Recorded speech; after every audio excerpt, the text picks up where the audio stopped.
Alright, hello, citizens of the Nigelverse. It is Nigel once again, and this is going to be another wrestling review. So, when people talk about butterfly effects in wrestling or historic moments, one that kind of fits in both categories that people talk about is the OVW class of 2002. That being the superstars from OVW who made their debuts on the main roster in 2002.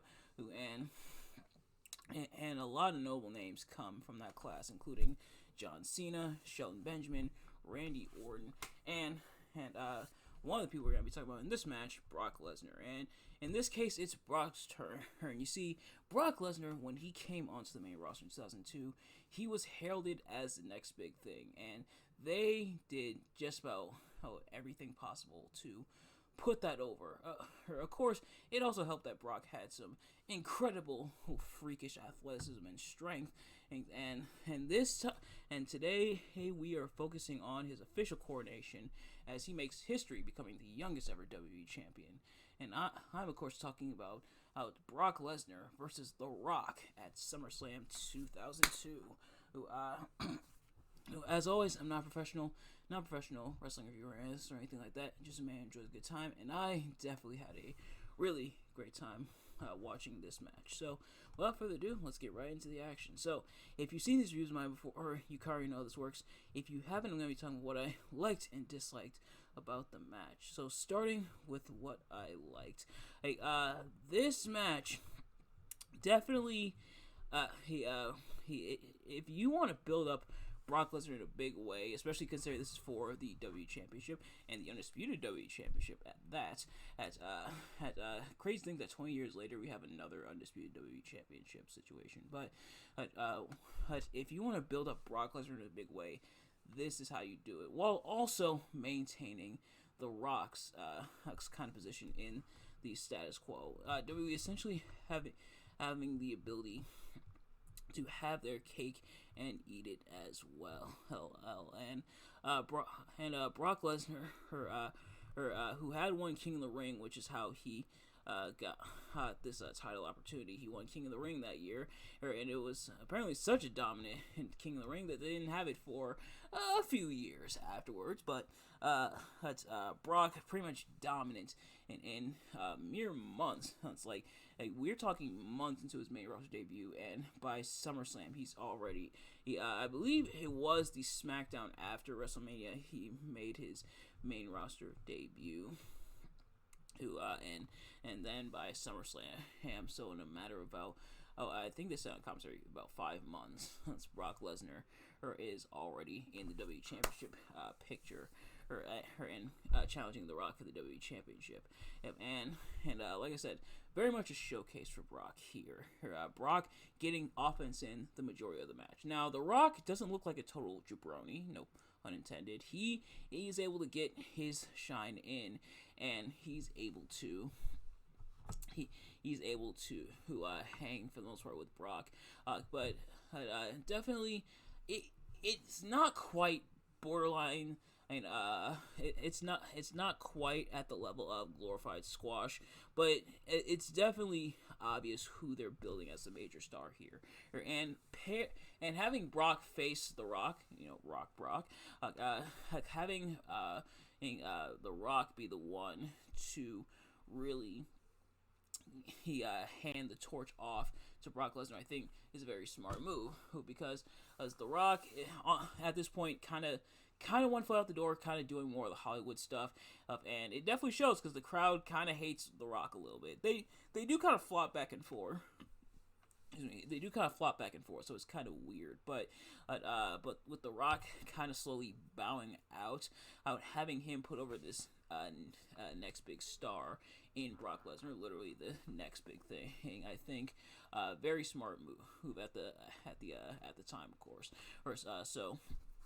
having The Rock with his with him being pretty much a veteran at this point, and being able to hang with Brock, make him look really strong, while also getting offense in on his own. You kind of get the best of both worlds. Well, The Rock looks solid enough in defeat, and is able to provide somewhat of a challenge for Brock. Meanwhile, Brock able to show off his dominance and his power and everything. So, really able to walk the line there and kind of walk that tightrope when it comes to that. So, being able to show that off there, or I think very, very smart way they positioned The Rock and Brock Lesnar here, and it also helps that this is the main event. And now they're almost completely overshadowed by the previous match, that being the unsanctioned match between Shawn Michaels and Triple H. Shawn Michaels' first match back in 4 years, but I think they're still able to. The crowd's still, for the most part, hot for them. They're into this match.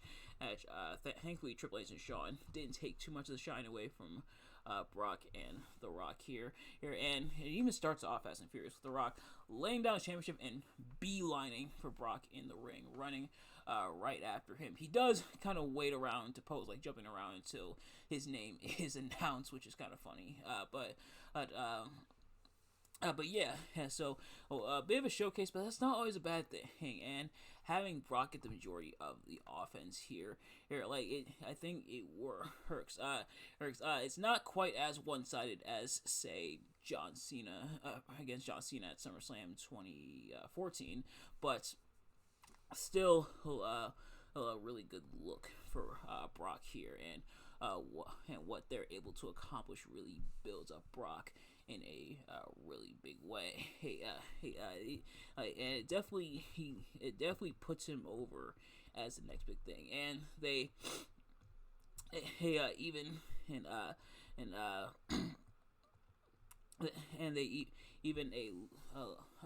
talk about it on commentary. How Brock is the next big thing. They hype it up big on commentary, and it translates over into the match. So Brock gets his coronation. The Rock, you can see him, and I'm also reading here in the wiki here. So it was around this time where The Rock's slowly starting to turn heel, become Hollywood Rock and everything, and so able to accomplish all of their goals kind of at the same time. Kind of a clean sweep of the goals here. Is this match. Now, could you argue that this match is a means to an end? And sure, it's a means to an end of making Brock look super duper strong. But that's not always a bad thing. And sometimes having the means to the end be also a very good means to an end, and in terms of that, I think works. For example, I think it definitely works in the context of this match. In terms of what I didn't quite like as much about this match, way too much Paul Heyman. Yeah, and Paul Heyman is there at ringside. He's Brock Lesnar's manager, and a decade later, that would be the case once Brock is back in WWE. But Paul Heyman is Brock Lesnar's manager. He had managed him. He eventually he turned on him to join up with the Big Show. Oh, but that's not until 2003. But but Paul gets way too much interference. Does way too much interference in this match. And even Taz mentions it on commentary, saying, "Hey, Paul Heyman with the interference, not like Brock needs it." And you know what? That's a very good point. Brock really doesn't need it. He doesn't need his manager to cheat for him. In fact, it almost borders on detrimental, especially when Paul throws a chair in there and Brock has to cheat to beat The Rock. Brock, Paul's interference, if you haven't interfered once or twice, I don't think it would have been as bad, but otherwise have Brock mostly dominate, which he did, and have it end off here. But Paul getting involved every few seconds, it was a bit questionable. It was a bit annoying. Now, obviously, heel manager shenanigans, stuff we've seen before in pro wrestling, before and since, but I think And, here it really kind of did a disservice. It almost took away, because why does Brock need interference? Brock doesn't need interference. Brock is the one at Army. Brock is his own interference. As in, he interferes with his opponent's ability to breathe. But yeah, way too much Paul Heyman getting involved here. Like, keep that to a minimum. He does get the rock bottom through the table, and it doesn't buckle under the Rock's weight, so that was something. But and even the Rock kind of used it against Brock and Paul, low blowing Brock while the referee's distracted. But yeah, way too much Paul Heyman in this match. But nevertheless, that is going to do it for this review. Thank you all so much for watching. I hope you enjoyed. If you did, please do me a favor. Like, comment, subscribe, share with your friends, and turn on post notifications. Every time I upload videos, you can see it as soon as it drops. And let me know in the comments your thoughts on the match, my review of the match. Did you like the match? Did you like excuse me, wow. Did you like the match? Did you like my review of the match? Let me know. Thank you all so much for watching, and I will see you guys later. Peace.